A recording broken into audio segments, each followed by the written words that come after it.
Ka mjaft zëra që i moshojnë argumentit se Edi Rama ka nisur një diskutim abstrakt me Blendi Fevziun për të hequr vëmendje nga problemet dhe çështjet e mëdha që kanë pllakosur qeverinë dhe mazhorancën. Mund të jetë vërtet kështu, por Edi Rama ka shumë mënyra për të shpikur ngjarje të tjera që të largojë vëmendjen.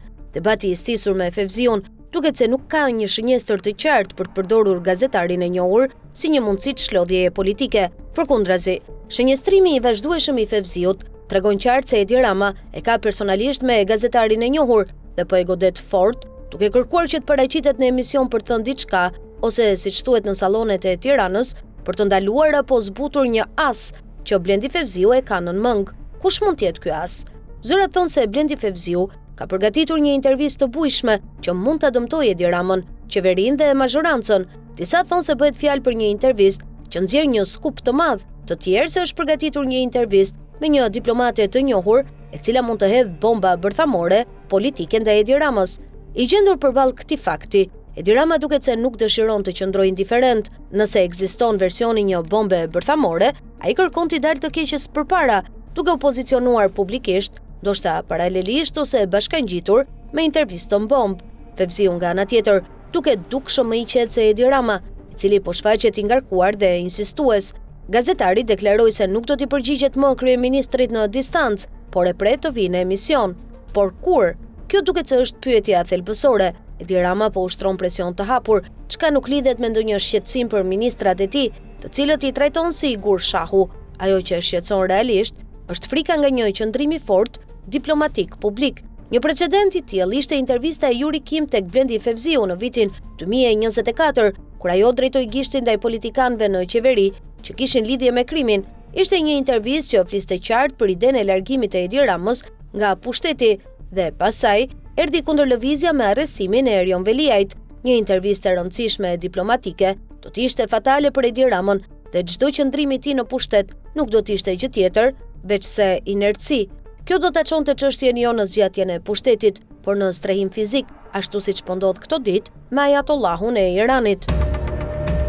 Edi Rama ishte përgatitur për një fjalim të bujshëm anti-amerikan, por ai nuk pati reflektimin e pritur në media. Ishte përgatitur pasi, siç mësohet, përdori pushtetin për të qenë prezent, ndërkohë që protokolli nuk kishte parashikuar pjesëmarrjen e kryeministrit. Sipas të gjitha gjasave dhe siç u pa hapur në gjuhën e trupit, e ngarkuara me punë e SBA-s në Tiranë, Nancy Van Horn nuk do të merrte pjesë në takimin e shpalljes së kompanisë amerikane si fituese për parkun eolik, nëse do të ishte i pranishëm kryeministri. Rama ka bërë të ditur se do të jetë prezent në momentin e fundit, ndërkohë që kryediplomatja Van Horn e tregoi qartë këtë bezdi të sajën. Në mënyrë të hapur, përfaqësuesi e Washingtonit në Tiranë nuk ja hodhi syt kryeministrit shqiptar gjatë gjithë aktivitetit që u transmetua live jashtë parashikimeve protokollare. Sytë e zonjës Van Horn përbënin një qëndrim të qartë diplomatike e politik, jo personal të saj, por të qeverisë amerikane.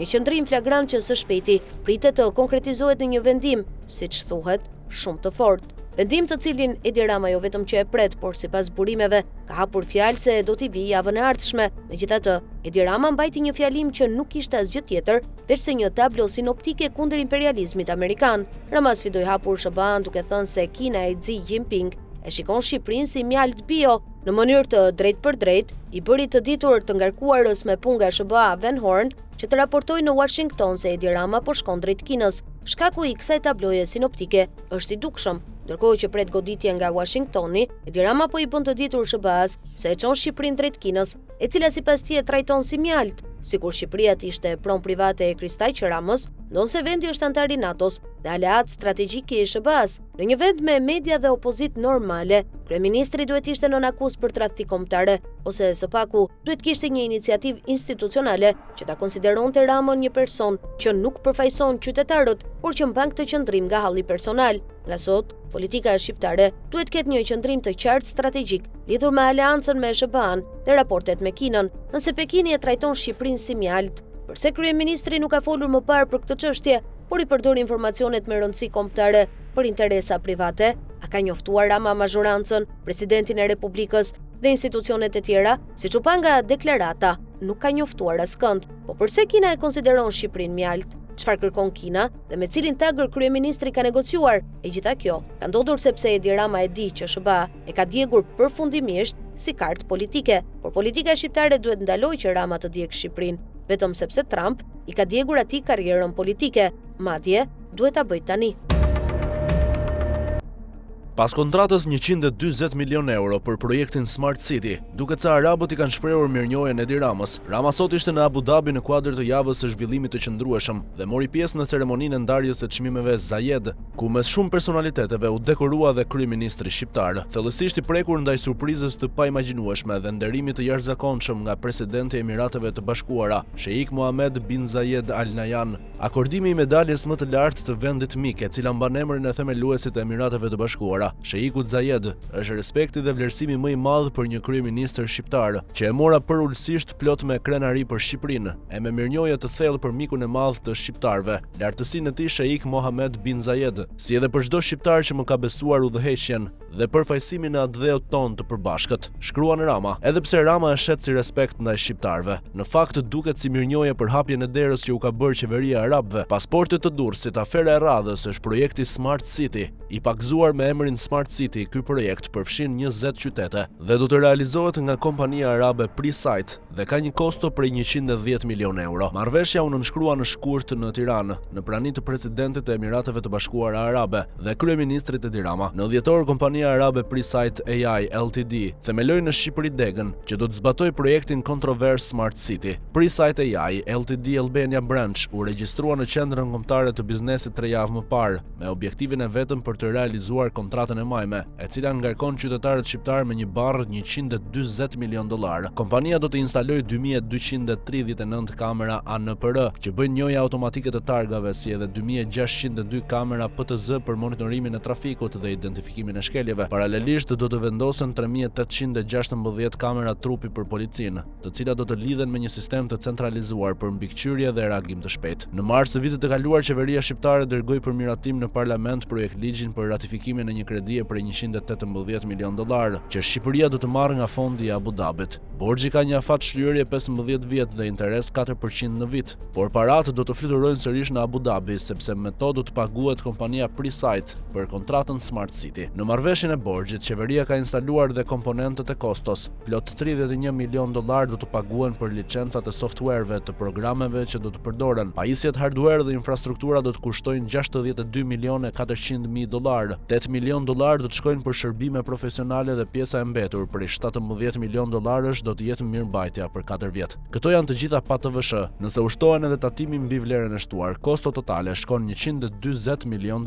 Si për koincidencë, marrëveshja u firmos nga Rama dhe bin Zayed dhe ky i fundit i ka dhënë sot dekoratën.